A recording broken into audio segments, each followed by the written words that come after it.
ನಿನ್ನೆ ಮೂಡಲಗಿಯಿಂದ ಒಂದು ಯಡ್ರಾವಿ ಅನಂತ ಕುಟುಂಬದವರು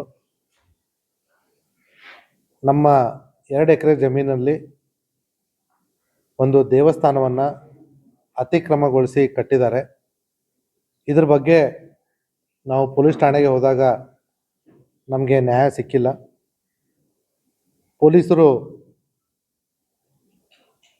ಒಂದು ಅಪೋಸಿಟ್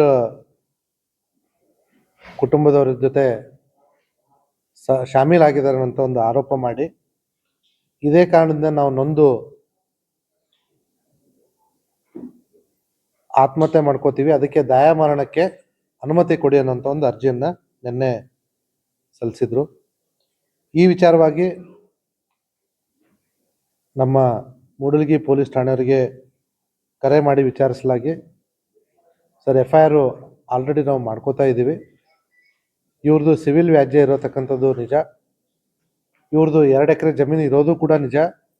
ಆದರೆ ಅಲ್ಲಿ ಸುಮಾರು ವರ್ಷದಿಂದ 4 ಗುಂಟೆ ಜಾಗದಲ್ಲಿ ದೇವಸ್ಥಾನ ಕಟ್ಟಿರೋದು ನಿಜ. ಮತ್ತು ಆ ದೇವಸ್ಥಾನಕ್ಕೆ 4 ಗುಂಟೆ ದಾಖಲೆಗಳ ಪ್ರಕಾರ ಇರೋದು ನಿಜ. ಇಲ್ಲಿ ಆಗಬೇಕಾಗಿರೋದು ಆ ಜಮೀನಿನ ಸರ್ವೆ. ಈಗಾಗಲೇ ಪೊಲೀಸರ ಕಡೆಯಿಂದ ತಹಸೀಲ್ದಾರರು ಮತ್ತು ADLR ಅವರಿಗೆ ಸರ್ವೆ ಮಾಡಲಿಕ್ಕೆ ನಾವು ಬರೆದಿದ್ದೀವಿ ಸರ್, ಹಾಗಾಗಿ FIR ಡಿಲೇ ಆಗಿದೆ ಅಂತಂದಾಗ ಫಸ್ಟ್ ನಾವು FIR ಮಾಡ್ಕೊಳ್ಳಿಕ್ಕೆ ಹೇಳಿದ್ವಿ. FIR ಆಲ್ರೆಡಿ ಆಗಿದೆ. ಮತ್ತು ಈ ಪ್ರಕರಣದಲ್ಲಿ ಕೆಲವೊಂದಿಷ್ಟು ಗಂಡಸರು ಮಹಿಳೆಯರ ಜೊತೆ ಅಸಭ್ಯವಾಗಿ ವರ್ತನೆ ಮಾಡಿದಾರೆ ಅನ್ನೋಂಥದ್ದು ಕೂಡ ಕೇಳಿಬಂದಿತ್ತು. ಸೊ ಆ ಅಸಭ್ಯ ವರ್ತನೆಯ